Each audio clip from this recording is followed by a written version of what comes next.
क्योंकि काफी समय हो चुका है, तो ललित जी देगड़ा को मैं आमंत्रित करना चाहूंगा।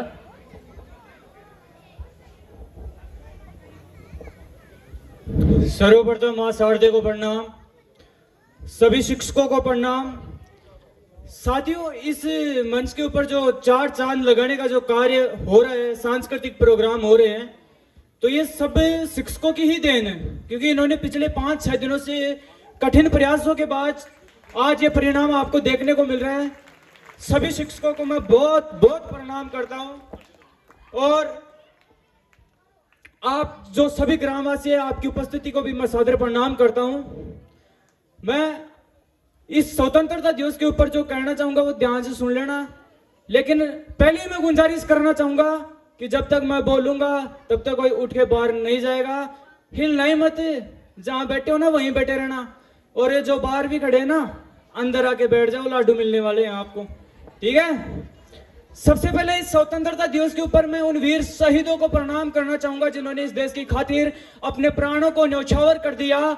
उन वीर जवानों को भी मैं प्रणाम करना चाहूंगा जो आज इस देश की सुरक्षा में लगे हैं। साथियों, उन्हीं वीर जवानों की देन है कि आज हम इस खुले आसमान में सांस ले रहे हैं, स्वतंत्रता दिवस मना रहे हैं। आजाद भारत की मैं बात करूं तो 15 अगस्त 1947 को हमारा भारत तो आजाद हुआ था, लेकिन आज भी प्रत्येक भारतीय की मानसिकता आजाद नहीं है क्या? किसी की मानसिकता आजाद, किसी की नहीं है। तो मैं आपसे कहना चाहूंगा, क्यों नहीं है? इस भारत देश में लगातार रोज रेप और बलात्कार के केस आ रहे हैं। भारत आजाद कहां है, मेरे को बता दो। इस देश में, तुम्हारे आजाद भारत में लगातार जो अभी जो जातिवाद था उसको छोड़ो, अमीरों और गरीबों में भी आज भेदभाव होने लगा है। अमीरों के लिए मंदिरों में वीआईपी दर्शन होते हैं, गरीब लाइन में लगता है। तुम्हारे आजाद भारत की यह एक और विशेषता है। सुन लिया? इस भारत में भ्रष्टाचार फैल रहा है, तुम्हारे आजाद भारत में भ्रष्टाचार फैल रहा है। कहां है तुम्हारा आजाद भारत? साथियों, वीर भगत सिंह हुआ करते थे जिन्होंने 23 वर्ष की उम्र में इस अपने देश की सुरक्षा के लिए अपनी फांसी का फंदा चूम लिया था। मैं कहता हूं वीर भगत सिंह को धोखा रहा है कि यार, वो बताऊं क्या कह रहे हैं कि आपने अपने युवाओं को देखकर वो कह रहे हैं कि कभी नोटों के लिए मर गए, कभी वोटों के लिए मर गए। कोई अपने ऊपर ले लेना मत इस बात को, वो तो रियल है। अगर किसी को बुरे लगे ना तो मेरे को बता देना। कभी नोटों के लिए मर गए, कभी वोटों के लिए मर गए, कभी 2 गज जमीन के लिए मर गए। होते आज वीर भगत सिंह तो कहते यार सुदेव किन कमीनों के लिए मर गए। आप अंधेकर भाई यही कहता यार, किन कमीनों के लिए मर गए, ठीक है। इसके बाद इस आजादी, ये जो 15 अगस्त 1947 है, एक तारीख नहीं है, ये एक वो दिन है, वो पावन पर्व है। इस दिन हमने गुलामों की जंजीरों से हमने आजादी पाई थी। साथियों, सबसे पहले इस तिरंगे के लिए भी मैं कुछ कहना चाहूंगा। तिरंगे में रंग कितने होते हैं ये बताओ मेरे को आप। अरे चिल्लार बताओ, ये कहीं 3-3 करिए, जाओ जोर से बोलो। अरे तो थे भी बोलो यार, कहीं चुप पड़ेगा। तिरंगे में रंग कितने होते हैं? कतर है।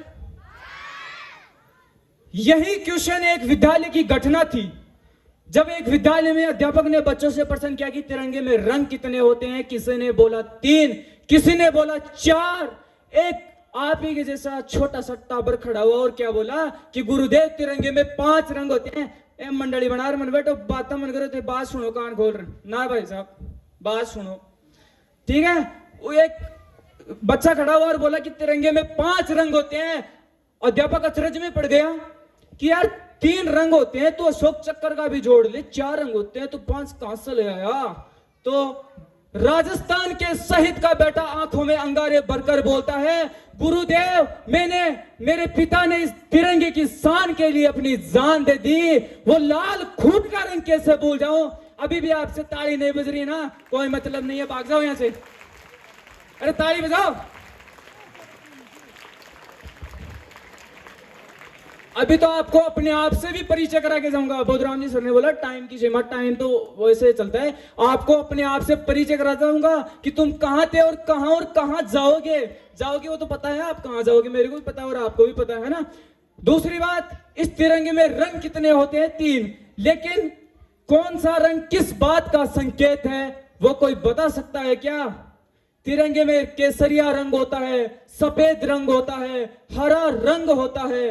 साथियों, एक मिनट,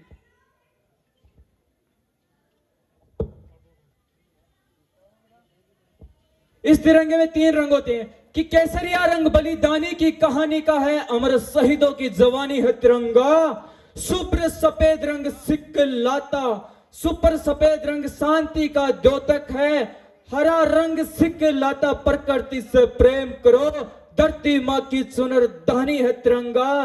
बीच में अशोक चक्र सत्यमेव जयते कहे, बीच में अशोक चक्र सत्यमेव जयते कहे, देश की तरक्की की निशानी है तिरंगा। साथियों, अपने शरीर के चारों तरफ तिरंगे वाली साड़ी बांधने से, तिरंगे वाले कपड़े पहनने से कोई देशभक्ति नहीं होती। यदि आप इसी चीज को देशभक्ति कहते ना, तो आपको एक बात बता दूंगा। अरे बताऊंगा? तो फिर यदि हंस रहे हैं जो बात कैटेगरी, सुनो ना, कान खोल रहे। तो आपको एक बात बताऊं, यदि तिरंगा लपेटने से देशभक्ति होती, तो युवा साथियों, एक गरीब बच्चा जो बेचारा सड़क के किनारे बैठकर सुबह से शाम तक तिरंगा बेच रहा होता है, वो असली देशभक्त होता। क्यों ताली गुनबा था सो?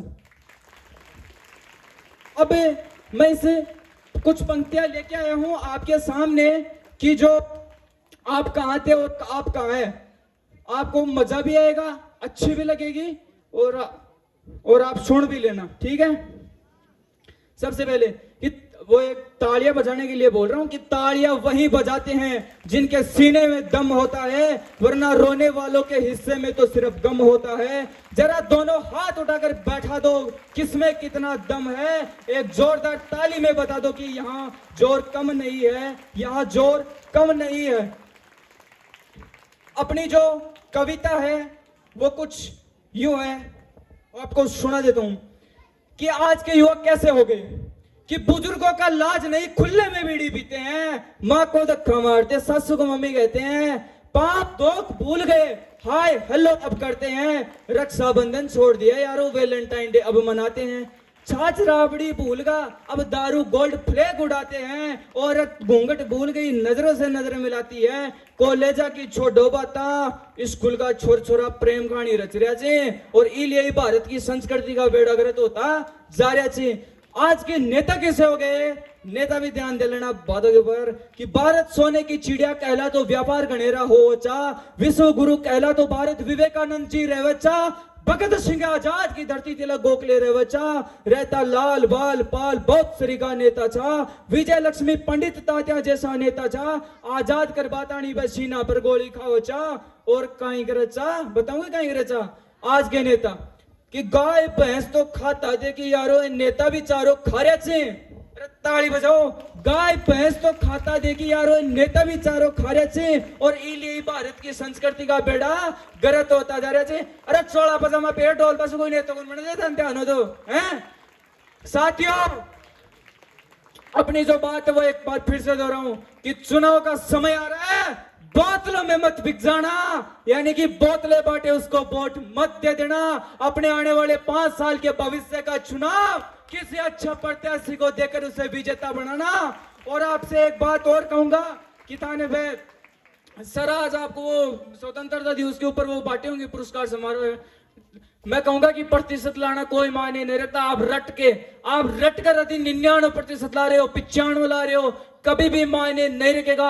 आप में सीखने की कैपेसिटी होनी चाहिए। प्रतिशत लाना कोई बड़ी बात नहीं है। यदि आप में सीखने की इच्छा है, आप में हुनर है, आप में मेहनत करने का जज्बा है, तो 99% नहीं 70% वाला बच्चा भी 99% को टक्कर दे सकता है। मैं कहूंगा अध्यापकों से कि बच्चों को ऐसे नहीं लालच ना दे कि यार तेरे 10वीं में 90 बना ली तो साइकिल दिला था, लैपटॉप दिला। अरे काय करोला, 90% और 95% से पूरी जिंदगी काम नहीं है कि वो प्रतिशत गले में लटका के घूम लेना चारों तरफ, अगर प्रतिशत ही काम आए तो ठीक है।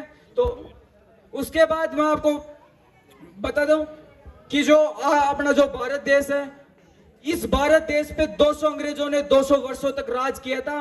उसी भारत को मैं बताऊं, ये भारत 200 अंग्रेजों का गुलाम बन के भी रहा था, लेकिन इस देश में फिर से अंग्रेजों की आजादी के बाद आज भी कई प्रकार के जो खुले डर रहे हैं, वो डर नहीं खुल रहे हैं, सभी लोगों नेताओं के गुलाम बन रहे हैं। मैं कहूंगा कि नेताओं की रैलियों में भागना बंद कर दो, कुछ नहीं रखा इनके अंदर। ये सब बताऊं कि क्या कर रहे हैं, ये अपने फैन पा रहे हैं, अपनी फैन फॉलोइंग पा रहे हैं। मैं आपसे यही कहूंगा कि नेताओं का साथ छोड़ो और खुद की जिंदगी को संवारने में लग जाओ। अगर भला चाहते हो तो नहीं मेरे गाने से तो चाहे डोलो। बोलिए भारत माता की, बोलिए वीर भगत सिंह की, वंदे वंदे। अरे मजा आएगा, ये बता दूं, भाग जाऊं फिर अब।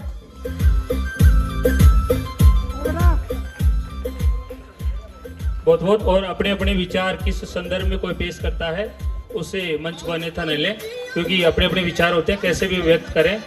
तो हमने ग्रामीण वासियों में से किसी को बुलाया था और इसके रूप में ये आए, अपने जैसे भी इन्होंने इनका नजरिया है देखने का, उस नजरिए के हिसाब से इन्होंने अपना वक्तव्य दिया, तो ये धन्यवाद के पात्र हैं। और कार्यक्रम की अगली कड़ी में